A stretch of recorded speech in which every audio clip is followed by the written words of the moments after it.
Hello students, my self प्रशांत खाड़े और आज हम शुरू करने वाले हैं बॉटनी का एक बहुत ही इंपॉर्टेंट चैप्टर जिसका नाम है बायोलॉजिकल क्लासिफिकेशन। अब बच्चों के माइंड में पहला क्वेश्चन क्या आता है इसमें, इस चैप्टर में से नीट में कितने क्वेश्चन आते हैं? तो ये इससे नीट में 4 क्वेश्चंस पक्के हैं। कितने? 4 क्वेश्चंस। ठीक है, मतलब 16 मार्क, बहुत ज्यादा वेटेज है। तो ये चैप्टर हम अच्छे से पढ़ेंगे। तो शुरू करने से पहले मैं एक बार आपको बता देता हूँ, फादर ऑफ बॉटनी कौन है, फादर ऑफ जूलॉजी कौन है, फादर ऑफ बायोलॉजी कौन है। तो फादर ऑफ बॉटनी कौन होते हैं? फादर ऑफ बॉटनी होते हैं थियोफ्रास्टस। कौन होते? थियोफ्रास्टस। इसके बाद देखिए father of zoology, father of zoology होते एरिस्टोटल। फादर ऑफ जूलॉजी किसे बोलते हैं हम? एरिस्टोटल को। और फादर ऑफ बायोलॉजी भी एरिस्टोटल साहब ही है। ठीक है, एरिस्टोटल। तो ये आपको पता होनी चाहिए क्योंकि आप बायोलॉजी पढ़ रहे हो और उसके फादर ही कौन है आपको नहीं पता है, तो पता होना चाहिए। ठीक है, तो इसके बाद हम शुरू करते हैं हमारे चैप्टर के। तो देखिए,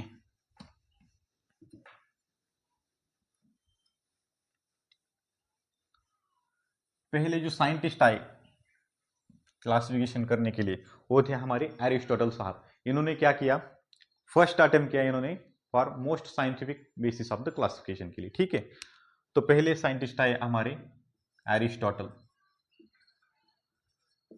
इन्होंने क्या किया? अर्लीस्ट अटेम्प्ट किया, earliest attempt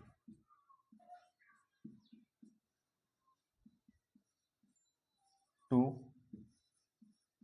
most scientific basis of classification.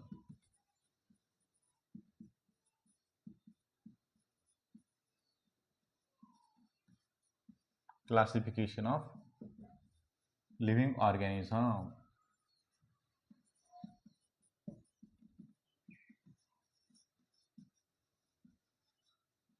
ठीक है, इन्होंने क्या किया? अर्लीस्ट अटेम्प्ट किया for most scientific basis of the classification. इन्होंने प्लांट्स को क्लासिफाई करने के लिए सिंपल मॉर्फोलॉजिकल कैरेक्टर्स का यूज किया। किसे यूज किया? Simple morphological characters. प्लांट्स को क्लासिफाई करने के लिए इन्होंने यूज किया simple morphological character, simple morphological characters. इन्होंने सिंपल मॉर्फोलॉजिकल कैरेक्टर्स को यूज किया और प्लांट्स को क्लासिफाई किया इन्होंने as a herbs, shrubs and trees.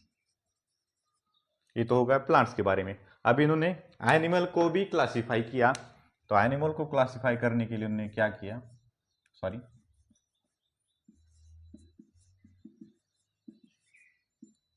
Animal का इन्होंने ब्लड देखा, जिसके अंदर क्या है?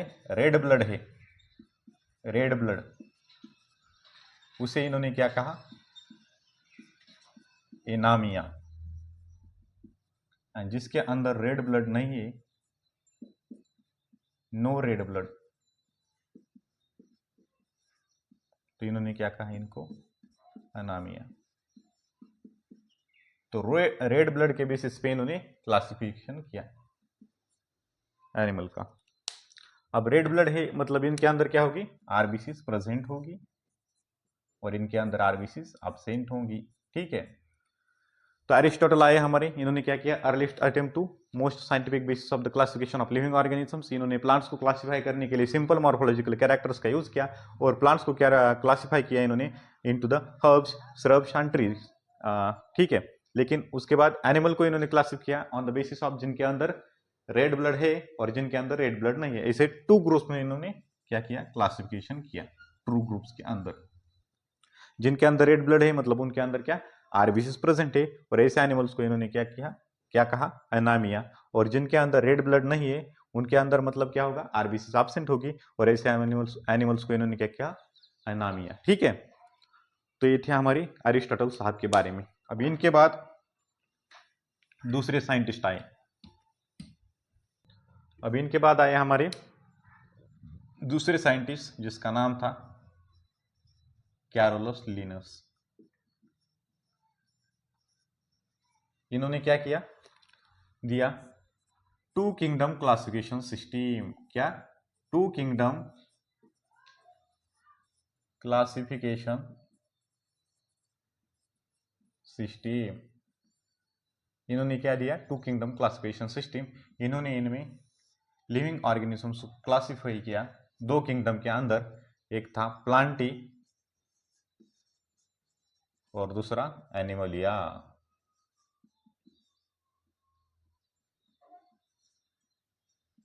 ऐसे इन्होंने दो किंगडम में क्लासिफाई किए। अब ये जो क्लासिफिकेशन सिस्टम थी ये did not distinguish.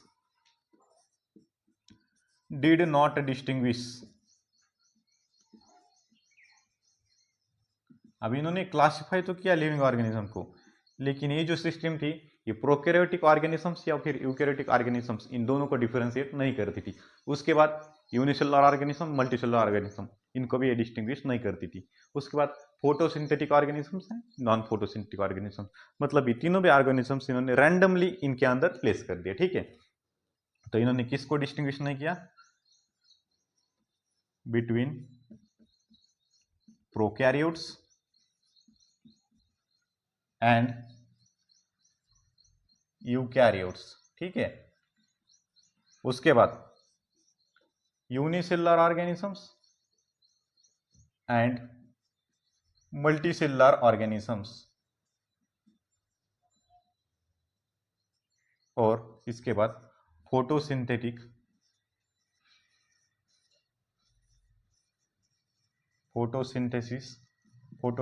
Organisms and heterotrophic या फिर नॉन फोटोसिंथेटिक ऑर्गेनिजम्स।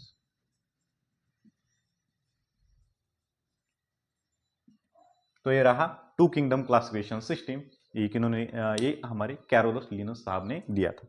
इसके बाद I three kingdom classification system. इसके बाद आए थर्ड नंबर के साइंटिस्ट आए हमारे, ये थे अर्नस्ट हैकेल।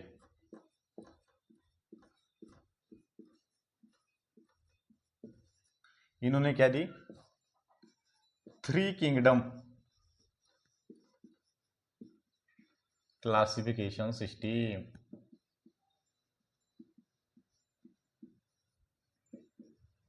ठीक है, इन्होंने थ्री किंगडम क्लासिफिकेशन सिस्टम, और इन्होंने क्लासिफाई किया लिविंग ऑर्गेनिजम्स को इनटू द थ्री किंगडम्स। तो देखिए हमारा पहला क्या था, प्लांटी, उसके बाद एनिमलिया, और यहां से इस एनिमलिया से इन्होंने प्रोटिस्टा को निकाला और सेपरेट किया। ठीक है, तो थर्ड आया प्रोटिस्टा। तो यहां पर ये हो गई थ्री किंगडम क्लासिफिकेशन सिस्टम। इसके बाद हमारे चौथे साइंटिस्ट आए फोर्थ नंबर के, वो थे हमारे कोपलैंड।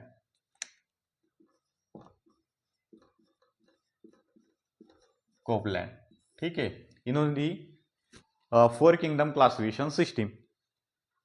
कितनी, फोर किंगडम क्लासिफिकेशन सिस्टम,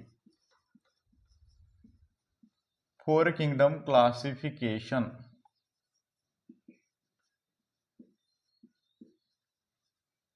इन्होंने क्लासिफाई किया इनटू द फोर किंगडम्स।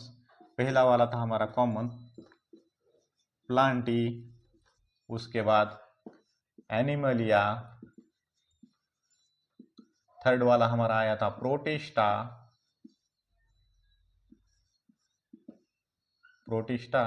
और लास्ट वाला क्या आ गया, फंगाई। ठीक है, तो ये हो गए फोर किंगडम। तो इसके बाद हमारे फेमस अभी जो हम यूज कर रहे वो कौन सी क्लासिफिकेशन सिस्टम है, फाइव किंगडम क्लासिफिकेशन सिस्टम। इसके बाद आई आर.एच. व्हिटाकर साहब, आर.एच. व्हिटाकर। इन्होंने क्या किया, फाइव किंगडम क्लासिफिकेशन सिस्टम दी। कौन सी, five kingdom classification system, five kingdom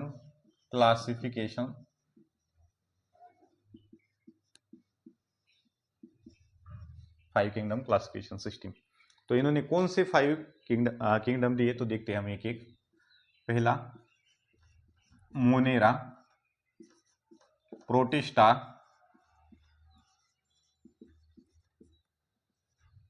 तीसरा फंगाई, चौथा प्लांटी, एंड लास्ट वाला क्या, एनिमलिया। तो ये हो गए 5 किंगडम। अब इन्होंने 5 किंगडम क्लासिफिकेशन सिस्टम के लिए कुछ क्राइटेरिया तो यूज किए होंगे ना, ऐसे ना कोई क्लासिफिकेशन करता है, ठीक है। तो उसके लिए इन्होंने कुछ क्राइटेरिया यूज किए। तो यहां पर मैं लिखता हूं बेसिस ऑफ क्लासिफिकेशन। क्या लिखता हूं, बेसिस ऑफ क्लासिफिकेशन। तो बेसिस ऑफ क्लासिफिकेशन क्या था, देखिए पहला क्या था, सेल ऑर्गेनाइजेशन। क्या, सेल ऑर्गेनाइजेशन। दूसरा था,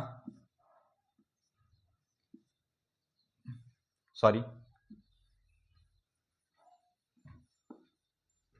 सेल स्ट्रक्चर। उसके बाद था बॉडी ऑर्गेनाइजेशन। क्या, बॉडी ऑर्गेनाइजेशन, बॉडी ऑर्गेनाइजेशन। ये हो गए 2। तीसरा था मोड ऑफ न्यूट्रिशन। चौथा रिप्रोडक्शन।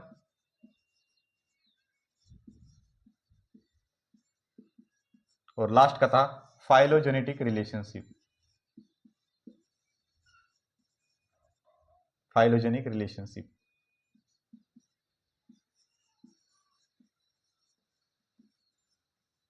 ठीक है।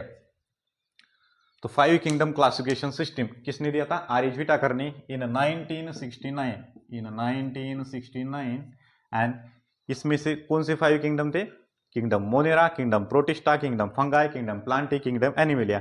और एक क्लासिफिकेशन देने के लिए इन्होंने एक क्राइटेरिया यूज किए। तो एक क्राइटेरिया देखिए, basis of classification, cell structure, body organisation, mode of nutrition, reproduction and phylogenetic relationship. इन 5 क्राइटेरिया का यूज करके इन्होंने 5 किंगडम क्लासिफिकेशन सिस्टम दी है। ठीक है। अब इसके बाद एक एडवांस आई, एडवांस सिस्टम।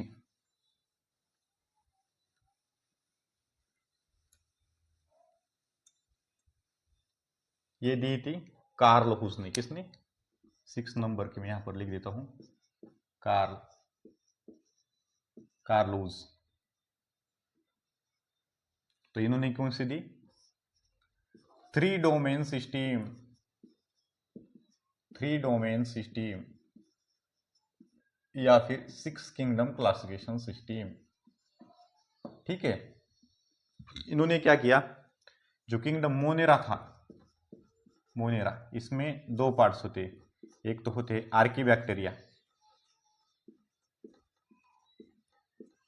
और दूसरे होते हैं यू बैक्टीरिया।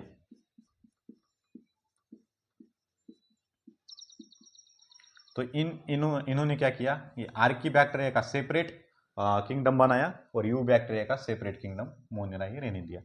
तो यूकैरियोटिक के पहले कितने थे, 4 kingdom, protista, fungi, Plantae, Animalia, और इसके बाद ये 2। तो टोटल कितने हो गए, 6 किंगडम क्लासिफिकेशन सिस्टम किसने दी, कार्ल हुस में। और इन्होंने यही पहले किंगडम को डोमेन 1, डोमेन 2 और बचे हुए 4 किंगडम्स यूकैरियोट में आते उसको थर्ड डोमेन कहा। तो समझ में आया आपको, 6 किंगडम क्लासिफिकेशन सिस्टम थी। उसके बाद मैं आपको एक बार 5 किंगडम क्लासिफिकेशन सिस्टम कैसे क्लासिफिकेशन हुई, मैं एक बार आपको फ्लो चार्ट के फॉर्म में पढ़ाता हूं। ठीक है। तो यहां पर देखिए, यहां पर कितने थे हमारे, 5 किंगडम क्लासिफिकेशन सिस्टम, 5 किंगडम। ठीक है। इन्होंने पहले क्या किया, देखो पहले इन्होंने क्या देखा, प्रोकैरियोटिक ऑर्गेनिजम्स को इन्होंने सेपरेट किया, प्रोकैरियोटिक, प्रोकैरियोट्स। ठीक है। तो प्रोकैरियोट्स में कौन सा आया, मोनेरा, किंगडम मोनेरा आया। तो इसमें जो ऑर्गेनिजम्स होते सारे कैसे होते, यूनिसेलुलर ऑर्गेनिजम्स होते, बैक्टीरिया यूनिसेलुलर तो होते हैं ना। ठीक है। इसके बाद इन्होंने सेकंड किया on the basis of unicellular and multicellular, unicellular organisms and multicellular organisms. Multicellular organisms, unicellular में फिर हम कहां पर आए, यहां पर यूकैरियोट्स में, ठीक है, यूकैरियोट्स में। यूकैरियोट्स में यूनिसेलुलर कौन से होते हैं, प्रोटिस्टा, प्रोटिस्टा, ठीक है। ये हो गया दूसरा किंगडम। अब इसके बाद हम इधर आए मल्टीसेलुलर में। मल्टीसेलुलर में भी इन्होंने फिर क्लासिफिकेशन क्या किया, विथ सेल वॉल और without cell wall. With cell wall and without cell wall, without cell wall. अब विदाउट सेल वाला जो होता है वो होता है किंगडम एनिमलिया। कौन सा होता है, किंगडम एनिमलिया।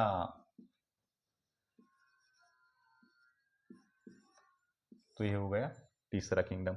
अब with cell wall, cell wall होने वाले भी दो फिर इन्होंने फिर क्लासिफाई किया, क्या, एक तो फोटोसिंथेटिक, फोटोसिंथेटिक एंड दूसरे वाले हेटेरोट्रॉपिक, ठीक है। फोटोसिंथेटिक में कौन से आते हैं, किंगडम प्लांटी, और हेटेरोट्रॉपिक में आते हैं फंगाई। तो ये हो गए हमारे five kingdom classification system. It was given by the R H. Whittaker in 1969। उसके बाद इन्होंने कुछ क्राइटेरिया का यूज किया एक क्लासिफिकेशन देने के लिए।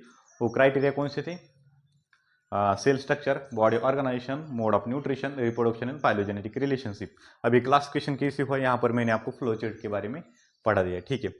फाइव किंगडम क्लासिफिकेशन सिस्टम में इन्होंने पहले क्या देख, पहले प्रोकैरियोटिक और यूकैरियोटिक ऑर्गेनिज्म को सेपरेट किया।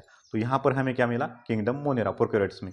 यूकैरियोटिक के अंदर फिर इन्होंने क्लासिफाई किया unicellular organisms and multicellular organisms. देखिए यूनिसेलुलर में आते हैं प्रोटिस्टा, मल्टीसेलुलर में फिर इन्होंने दो क्राइटेरिया का यूज किया, with cell wall and without cell wall. Without cell wall में आया हमारे Animalia, and with cell wall में देखा तो फोटोसिंथेटिक एंड हेटेरोट्रॉपिक।